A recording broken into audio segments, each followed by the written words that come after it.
On Thursday, around 10-11 in the morning, there were rumors online that President Uhuru Kenyatta and his deputy, William Samoei Ruto, were meeting at State House. That rumor was being propagated majorly by the allies of the deputy president, William Samoei Ruto. And then later on in the afternoon, the rumor changed that the deputy president had actually been blocked from accessing State House. Up to now, I still don't know the truth. But the only thing I can confirm was the fact that the deputy president was not at State House. Because around 4 in the evening, State House, through their official page, released 2 events which the president attended at State House. In the first event, President Uhuru Kenyatta, I'm just trying to look at it, President Uhuru Kenyatta met with the Ethiopian president at State House. She had actually paid him a visit. And then later on in the day, President Uhuru Kenyatta also received initial report of the National Emergency Response Committee on coronavirus. And this is the meeting which most Kenyans had expected the Deputy President William Samoei Ruto to attend. Because this meeting, there were several ministers in it, including President Uhuru Kenyatta, Fred Matiang'i, Mutahi Kagwe. So the DP was not here. So we can only conclude that the Deputy President was not at State House. And yesterday, something very interesting also happened. President Uhuru Kenyatta held a meeting, an emergency meeting, with the National Security Council. And that meeting, let me just try and read for you what the State House, the statement from State House. It's saying, they are saying, an emergency session of the National Security Council this morning met and received a report from the National Emergency Response Committee on COVID-19. The council resolved and directed that, number 1, the national security infrastructure is mobilized to back the National Emergency Response Committee on all precautionary measures it has announced in the morning. So this meeting of the National Security Council took place yesterday in the morning. But the Deputy President was also missing. Why was the Deputy President missing in this particular meeting? Because, for example, Fred Matiang'i, I'm aware, Fred Matiang'i was supposed to be in Ugonja constituency yesterday to launch some project there.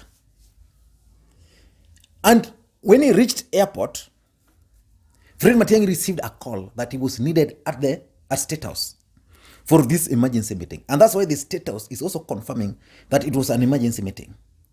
So Fred Matiang'i had to return back. Instead of now coming to Kisumu, he went back for this meeting.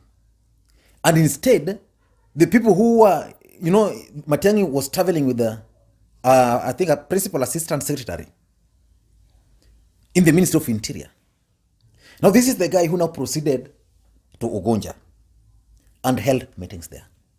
The question which I'm asking specifically, where was the Deputy President?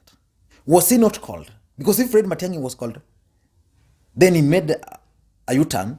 Where was the Deputy President? Because we know the Deputy President, William Ruto, was in Nandi County yesterday for some political events. He was launching some school bus and I think some promises there. But what is the importance of National Security Council? Let us go to our constitution. Let us go to our constitution so that we can understand the importance of the National Security Council. And now, before we go into the importance of the National Security Council, when the Deputy President was in Nandi, I listened to him and I was shocked. Listen to what the DP was saying. Ati mtu ameajiriwa na serikali anatumia ofisi ya serikali, matapeli na wakora, eti kuendesha fitina na vitisho kwa magavana kwa wabunge, kwa wananchi, atipo usichukua msimamo huu wa kisiasa, tutakutumia KRA, tutakutumia EACC, tutakutumia DCI. Mimi nataka niwaambie wananchi wa Kenya, hakuna mtu ametumwa na rais ama mimi ama mtu yeyote kutisha mwingine, na hakuna mtu wako na haki kutisha mwananchi kwa mambo ya msimamo wa kisiasa. That clip by the deputy president was shared by the deputy the deputy president press service unit. Shared that particular clip. So that's what is shocking me. And it's shocking me because as the deputy president of the Republic of Kenya, what he was doing in Nandi is not the function of the deputy president of the Republic of Kenya. The functions of the deputy president of Kenya is well defined in the constitution. Now let us look at the National Security Council. This is the highest organ of the security in this country. The highest. Who are the members? Article 240 of our constitution states that establishment of the National Security Council. There is established a National Security Council. The council consists of, number one, A, the president, B, the deputy president, C, cabinet secretary responsible for defense, which is Rachel Mamo in this instance, D, the cabinet secretary responsible for foreign affairs. No, Mamo is the foreign affairs currently. Who is the minister, cabinet secretary for defense? Just forgetting the name. You know, they changed a lot of these things. Then there was the cabinet secretary for internal security, which is now Fred Matiang'i, and that's why he came back. There's the Attorney General of the Republic of Kenya. There is the Chief of Kenya Defense Force, currently General Madade. Then there is the Inspector General of the Police Service. And then that's Samuel. Then there is also the Director General of the National Intelligence Service, Kamweru. So this is the highest level security meeting in this land. And it met yesterday under an emergency. The deputy president was missing. So in an ordinary circumstance, this is the meeting where the deputy president, as the deputy president of the Republic of Kenya, was expected to be. Not in Nandi. He could have sent someone else there. He could even have sent the Nandi governor to represent him there. But because that was a political event and the DP had mobilized, he had to ensure that he was present there. But there are two theories. Before we go into that, let us just review the clip which the DP played, which the DP recorded. In that clip, the DP is accusing people who are meeting in this meeting,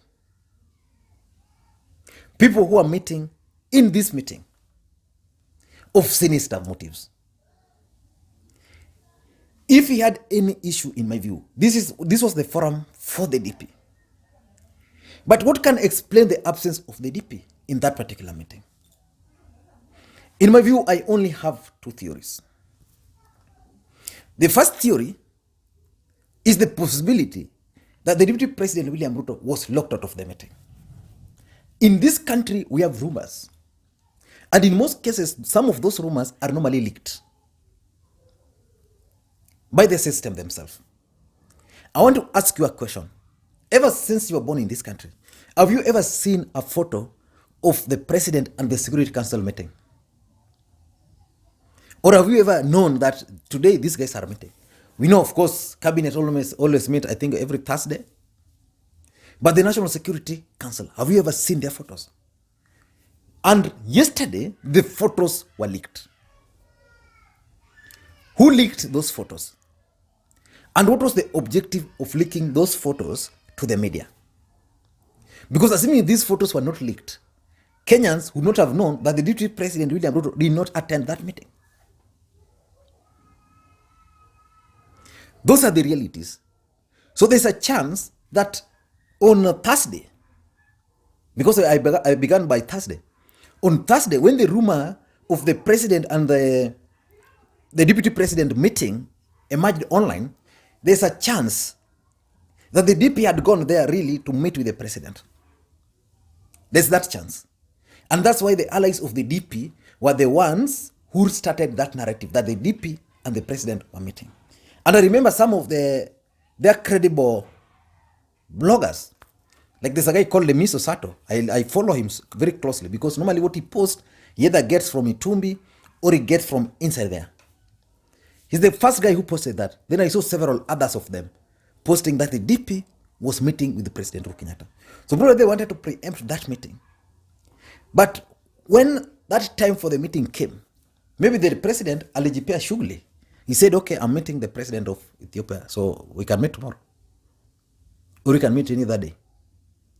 So I'm looking at a possibility that maybe the DP was actually locked out. Because after that rumor that the DP and the president was meeting, then again it emerged that the DP was actually locked out of the meeting. I've tried asking few guys here, but sometimes these guys also just consume what we consume. Yeah? Whether the DP and the president met. He told me he was not aware. But another guy was telling me, another guy who is, who I also believe is a bit credible, was telling me that the DP was indeed locked out from the meeting on Thursday. So probably because he was locked out there and because of the kind of talks he's making about these guys are not comfortable with him attending those security meetings and even attending the final details, because we have Matiang'i, we have Kamwero, we have the CID director. All these guys are being accused by the DP.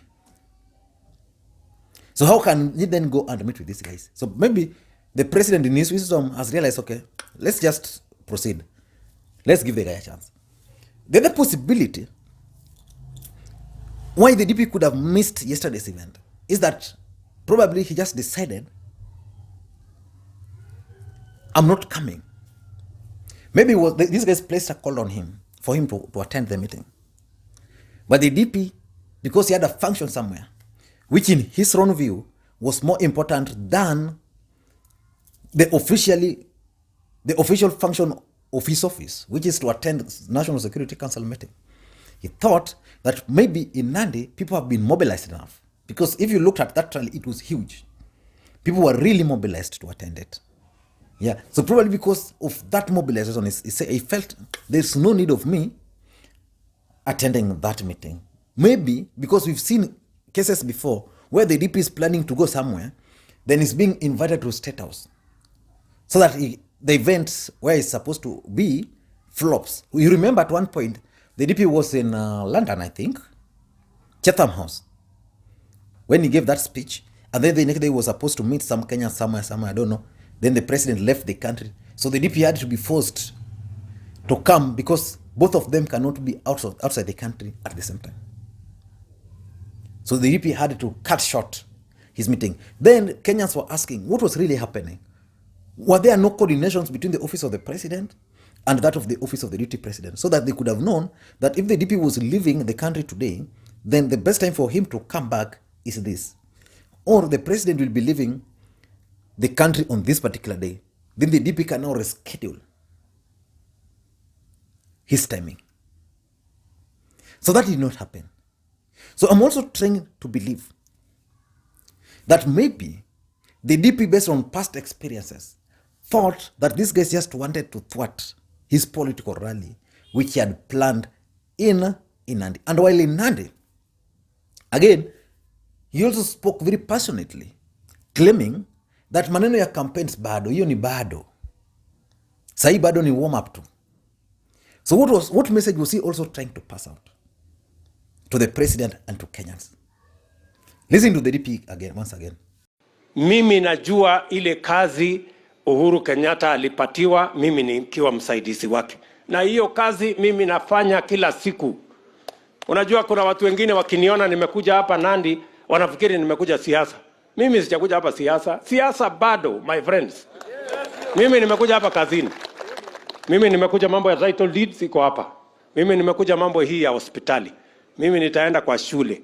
Mimi nitaenda kule kwa county kwa mambo ya ambulance na mambo ya matibabu. Hiyo ndio kazi mimi nafanya kwa sasa. Kuna siku tutavua koti, tuweke shati chini, tuvae kofia, tuvae t-shirt, twende kwa uchaguzi. Hiyo wakati itakuja. Kwa hivyo wacheni wasiwasi. Wacheni makelele. Nasikia wengi wanasema Ruto anafanya siasa. Sijaanza siasa. Relax. Mimi bado niko kazini. Mimi nimepatiwa kazi kumsaidia Uhuru Kenyatta na mimi hiyo kazi mimi nafanya. And that now brings us to the question. And the question is simple. Is DP now ready to face on President Uhuru Kenyatta? Assuming he absconded, assuming these guys blocked him from attending the National Security Council meeting, or assuming the DP himself refused to attend. Can we say that the DP is now ready to face what he called his tormentors, which is President Uhuru Kenyatta? I don't know what you think, but I want to tell you one thing. In politics, everything is normally scripted, planned, and executed to achieve certain political objectives. There is no way the deputy president could have missed the National Security Council just because there was a bus to be handed over to a school in Nandi. No way. There is no way a serious case as the coronavirus is facing this country like today. But the deputy president's input is nowhere. No way. Unless there's serious sabotage. I want to conclude that I strongly believe, and I'm still gathering fact, that there's a major fallout between the Deputy President William Ruto and his boss, President Uhuru Kenyatta. Not at personal level, but politically. These guys have a major fallout. Whether it's good for the country or it's not good for the country, that one I cannot tell us now. And if you're bumping on this video, this particular video, for the first time, do yourself a favor. Let me just repeat myself. If you're bumping on this video for the first time, or if you've always received these videos but you've not subscribed, do yourself a favor. Just hit the subscribe button now, so that next time you produce a video like this one, you automatically get notified. Do it right away. It just takes a second or two. And to the subscribers, I want to continue thanking you guys for your continued support. Without your support, this channel will not be where it is today. And you know, on this channel, what we do, I give my opinions on matter, analysis. Sometimes I'm off the mark, sometimes I'm right on the mark. Yesterday, in one of my videos, I opined that the Nakuru rally had been cancelled. And it's a huge blow to President Uhuru Kenyatta and Raila Odinga. While at the same time, the allies of the DP were busy celebrating. I've noted that most of you took that video literally. When I talked of the rallies being cancelled, I knew so well that they were being cancelled, and I explained that in the video. I knew the rallies were being cancelled because of the coronavirus in the country. The government was very clear that all public gatherings had been banned. So when I talked of being cancelled, it was cancelled due to that. And of course, in my view, the cancellations of those of that rally, in my view, was a blow to Raila and Uhuru, because these guys had a time frame to achieve their political objectives with the Building Bridges initiative. So the moment these rallies were cancelled, it means they can't achieve their objectives within the stipulated time frame. And because they are the carriers of their objectives, they know what they want. So probably in the next few 1 or 2 weeks, they can decide to push on. And someone was telling me that even probably that idea was to ensure that the meeting in Nakuru is cancelled, because the allies of the DP and the DP had advantage as far as that rally was concerned, if it was to be held at that particular time. So those are issues which are coming up. Sometimes I make small mistakes here, there, or I'm just on the mark, but those remains my opinion. Thank you guys, and please, may you have a good day. Those who always share my videos, I want to thank you so much. You are so dear to me. Those who always comment, leave your comments, I know you guys. Thank you so much. Those who always give the video thumbs up, thank you so much. And even those who give it thumbs down, I thank you so much, because if you don't like something, just say you don't like it. Thank you, guys.